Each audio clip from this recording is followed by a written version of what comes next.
Well, this one, painting the simple Santa carving. We did a 6-part video about carving the simple Santa tree ornament. And now let's take it a little bit beyond that. For the most part, a lot of times, I don't like to do a whole lot of painting with them. What I do is just clean it up, a toothbrush, and some dish detergent, simple green, something. Scrub it up because, well, as you can see, my hands, just from getting the paint out, I have paint all over. But as you carve, the grease from your hands makes black spots and marks. So I wash them and then let them dry. You can hit them with the heat gun or the hair dryer a little bit and get them cleaned up. But one of my favorite things to do with these is actually the easiest thing to do with these. And I use some type of oil finish. This is one that I use a lot. Plain linseed oil thinned down works. And there's other brands. This just happens to be one that I used on a project. And I have some left on the shelf. So I'll take that oil and thin it down about 50-50 with mineral spirits paint thinner, and just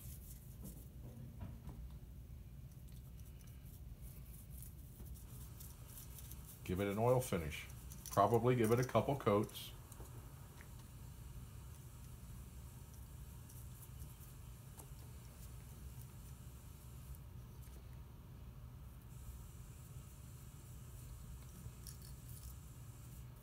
In addition to it being very simple, I think it makes a nice appearance.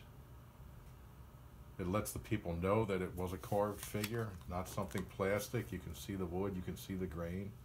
It darkened in the grooves. One thing that sometimes does help, I'll take like a special walnut after this dries, maybe 2 coats of this. After this dries, take like a special walnut stain thinned down and brush it over just the way you saw me do and wipe it off immediately. That kind of antiques it, and you can do that even with the ones that you painted. It gives it kind of an antique look and it darkens your cut lines. But honestly, that's the one that I actually like to see most. But painting them, you can move on to painting and combine. How much painting you do depends on what you want to see or what you want to give away. Another thing that I learned or started doing over the years, initially when I started painting, I painted them solid colors, really solid. And just like what I talked about in the carving video, where I sanded out all the facets and all the carving, it made everything smooth. It really made the figures look very, very plastic. Really didn't look carved anymore. So I keep the knife here for a couple reasons. I keep finding new things. Actually, when you clean it up with the toothbrush and the soap, you're going to find that it raises some of the grain and you have to go back and clean it up a little bit more. Anyway, we're not going to, or I'm not going to, do very deep or dark colors on this, almost like washes. The paints I use depend on what's on sale. I go to the craft stores when they have them 3 for $1, 4 for $1, 2 for $1, whatever. And the unfortunate part is every time I go to the craft store, they have a different brand. This black here is just plain black, and it looks like it's Anita's. This white, same store, but they didn't have the same stuff. Looks like it's folk art, wicker. Here's some more Anita's. Wine, vino, tomato spice, Delta cream coat, Ceramicoat, yeah. And some more Anita's. I think since they changed, what I found to do, since the paint's changed its store all the time, one of the best things to do is not throw away the old bottle until you take it to the store with you and take it in and match it up to whatever brand they have now. If you find a color that you particularly like, you can match it in one of the other brands. Anyway, let's start with the white first. And I'm going to really, really, really, really thin down some white paint. I mean really thin, water thin.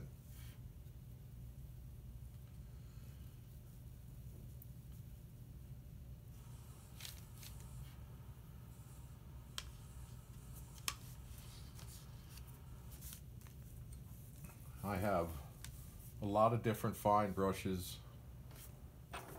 that I would use for something this small. Pick these up on sale too. This is an aught. This is a number 2.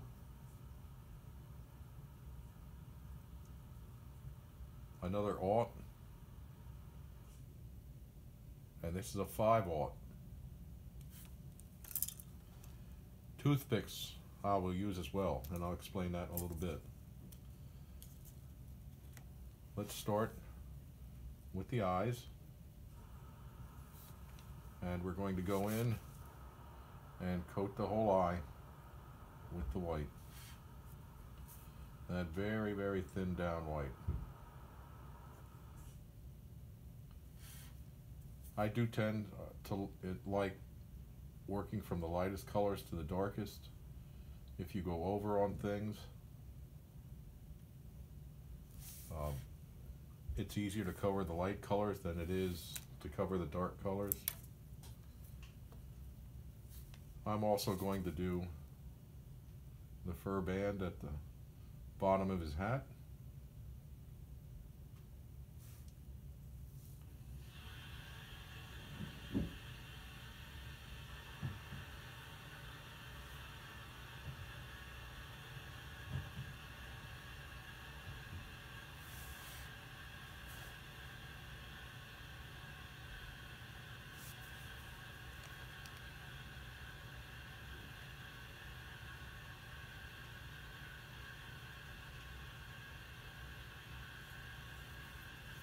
I'm going to go just lightly at the top of the eye and give a hint of an eyebrow. We'll do the beard and the mustache.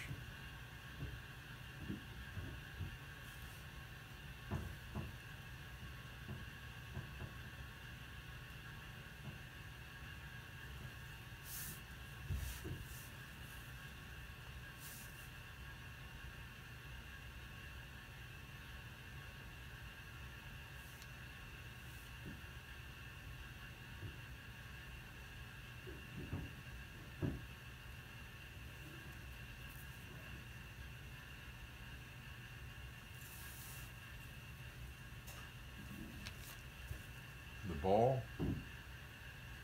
at the end of his hat.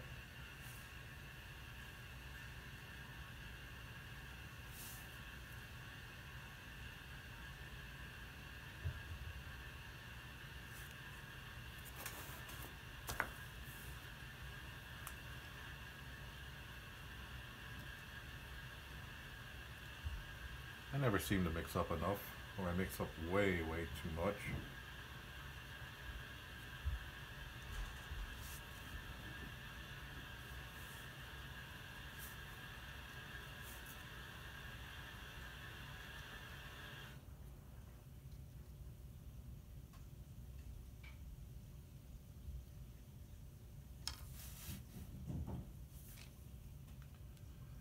But that's soaking in, almost like a wash, going in deep.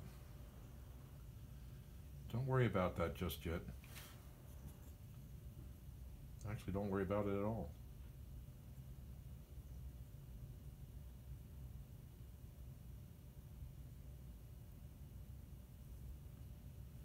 And I'm going to do the hair.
If you happen to get onto a part with the paint that you don't want to, a simple eraser for that is to take your knife and carve it away.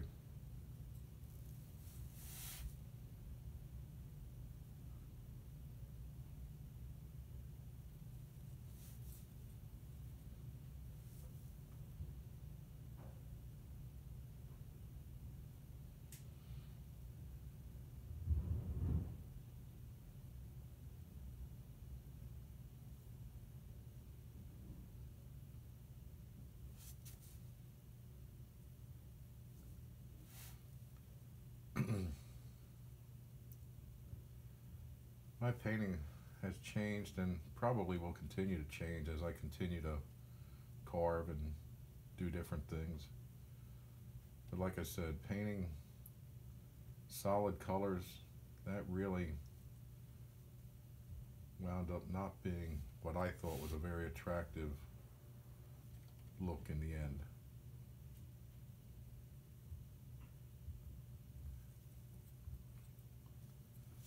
Something else I found out, I used to buy flesh tones, and I probably still have some in my collection here. But if you look, for many of us, the color of this piece of material isn't very far off tone for skin color. And just putting a slight wash of red on that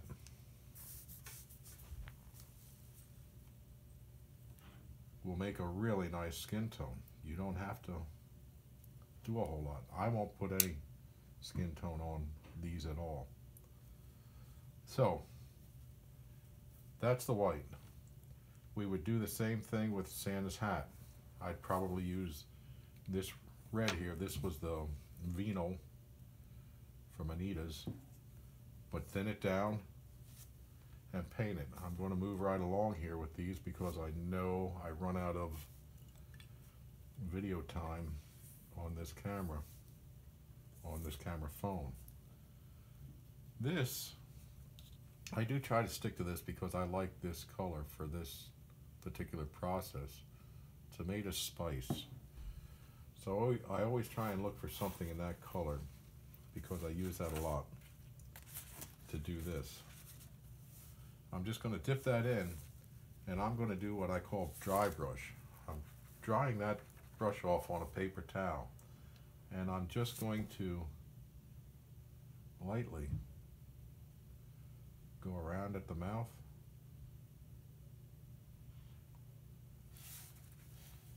dry it off even a little more, give a little color on the nose, and this will be almost invisible.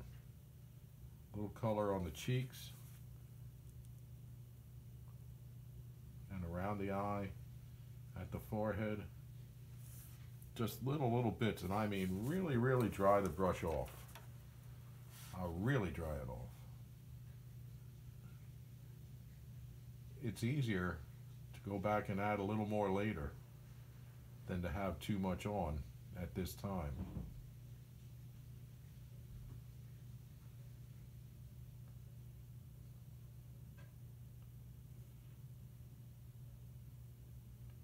And just highlight some rosy cheeks and that red nose from the cold, a little bit of red on the forehead and a little bit around the eyes.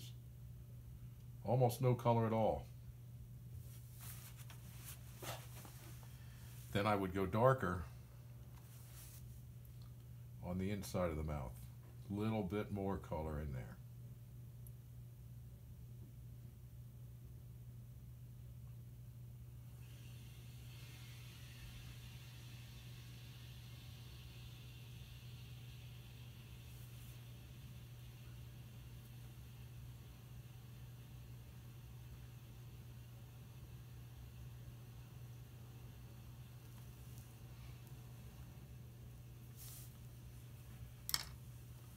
Like I said, I'm going to keep moving right along. I don't know if we have time to do both, but the red, painting the red, that's the one that I use the Vino for. I think I told you that. On the hat. Next, you can take the back of a brush or a toothpick, but something small. And if you're really good with a brush, that works too. But these eyes are really small. So let's try it with a brush. Try it on a piece of paper and just put a dot for the iris. That works fairly well. If you want them to be more consistent from one side to the other, take a toothpick and cut the end off, clean it up. You could sand it off as well.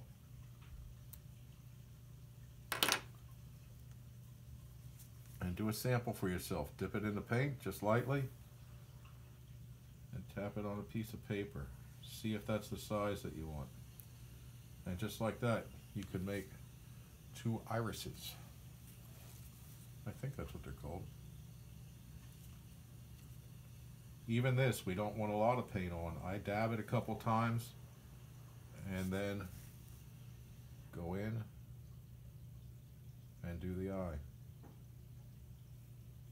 There's probably enough on there to do the other eye as well. I might get just a little bit more. That didn't seem like quite enough.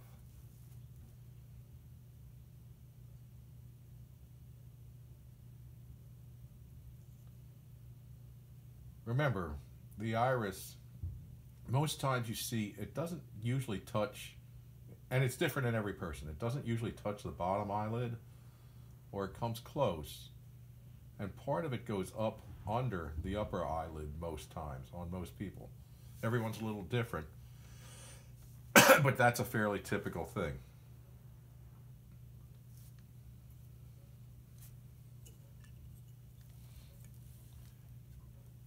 Get this other one right away. Went in a little deep there on that. Practice dab. And I usually like to try and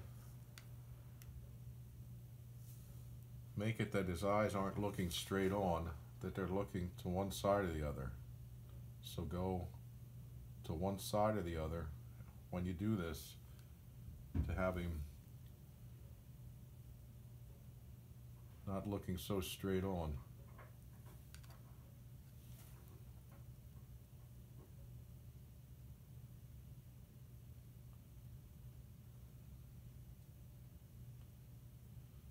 I have a real point on the eye there, so that made it just a bit more difficult to get that one in there. But you can use the back end of a brush for that in a bit larger figure, or you can use a larger dowel. A lot of ways to do that and keep it even and consistent.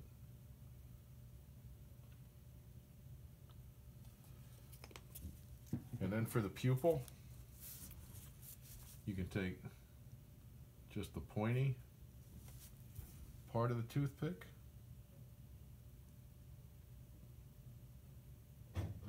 and put that in there.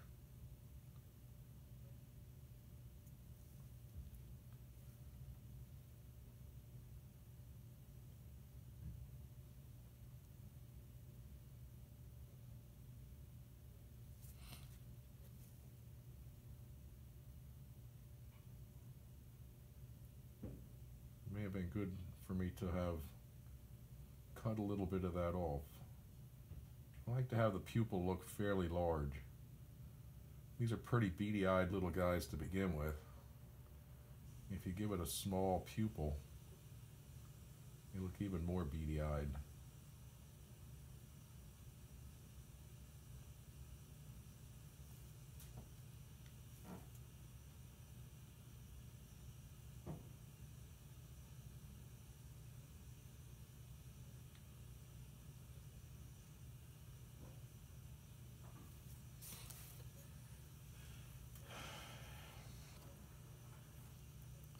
And finally, with a larger brush, we want to contrast the beard and the hat and the mustache just a little bit.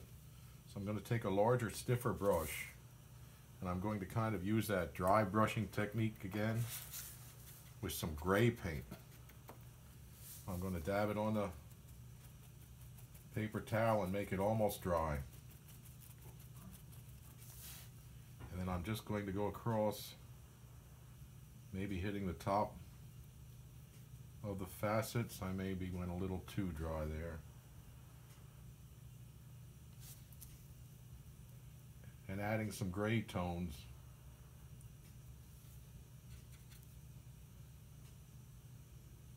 And they don't have to be very dark.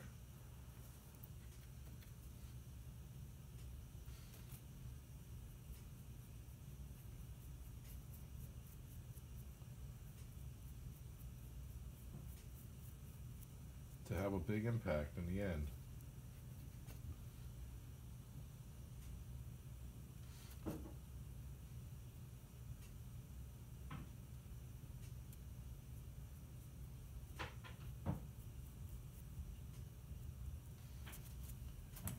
If you think you got a little too much, you can dip your brush in water and go back and kind of clean off.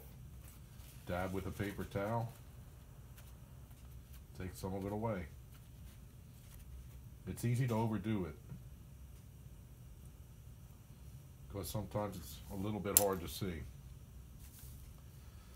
So anyway, I guess I'm going to try and do this hat real quickly, because the last step of this is after it dries, I coat it with the oil the same as I did with this figure, and that's when the colors really start to come out and you start to see it a little better. I'm kind of rushing a little bit, like I said, because I know that I run out of film, or I run out of storage. I guess it's not film. I don't even know if you can buy film. I guess you can buy film yet.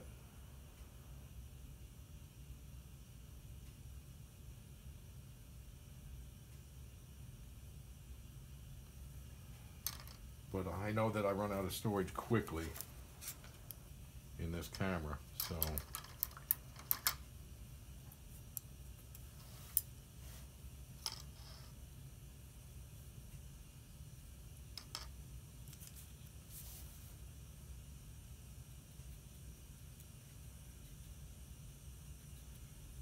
again, really thin down paint, a light wash. It's almost like you're staining the piece with colors rather than like a oil wood stain or something.